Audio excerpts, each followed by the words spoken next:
Dowladda Shiinaha oo qoysaska Muslimiinta ah ee dalkaasi ku nool carruurta ka qaadata si nidaamka shuuciga ah carruurta loo baro ama lagu barbaariyo.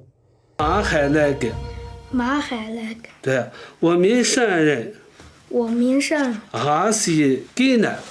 Si aan u gudagalno muuqaalkan walaal like saar nagu soo biiro oo follow soo dhabeejkan share gareena si muuqaalkan saaxiibo badan u gaaro mahadsanidin badan. Dowladda Shiinaha oo horey u cadeysatay nacaybka ay u qaybto dadka Islaamka ah ee Shiinayska ah ama dalkaasi ku nool ayaa muddooyinkan dambe waxay bilowday in qoysaska Muslimiinta ah ama dadka Muslimiinta ah ee dalkaasi ku nool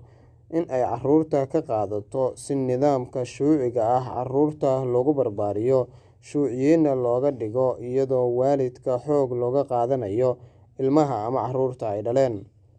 Ciidamada dowladda Shiinaha oo inta badan go'doon ku haya gobolka ay ku badan yihiin dadka Muslimiinta ah ayaa waxa ay qoysaska Muslimiinta ah ka qaataan carruurta ay dhalaan amaba dhaleen si ay dowladda uga hor istaagto waalidiinta in waalidkooda ay ku barbaariyaan diinta suuban ee Islaamka. Ciidamada ayaa carruurta ay qoysaska Muslimka ah ka qaataan waxa ay geeyaan goobaha lagu xanaaneeyo carruurta darbijiifta ah iyo kuwa agoonta ah iyadoo aan waalidka carruurtana loo ogolayn in carruurtooda ay booqasho ahaan ugu tagaan goobahaas lagu hayo.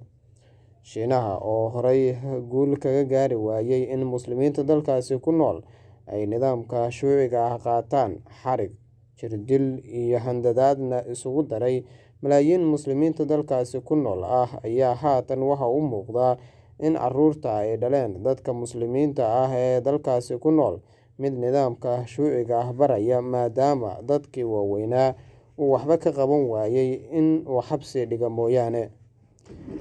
Marka laga tago in dowladda Shiinaha ay muddooyinkan dambe laba jibaartay in qoysaska Muslimiinta ah ay carruurta ka qaataan oo nidaamka shuuciyadda baraan kuna barbaariyaan carruurta ayaa waxaa horey dowladda Shiinuhu ay cadaadis xooggan ugu haysay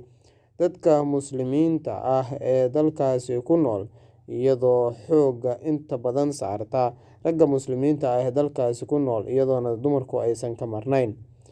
Marar hore oo badan ayaa waxaa falalka dowladda Shiinuhu u geysanayso dadka Muslimiinta ah ee dalkaasi ku nool waxaa aad uga xumaaday sidoo kalena cambaareeyay shucuubta Islaamka ah ee caalamka ku nool oo ugu horeeyaan dowladaha Islaamka iyo culimada, halka sidoo kale hay'ado caalami ah iyo dowlado caalami ahba ay falalkaasi guracan ee dowladda Shiinuhu kula kacdo dadka Muslimiinta ah ee dalkaasi ku nool ee laga tirada badan yahay ay dowladdu mar waliba u geysanayso.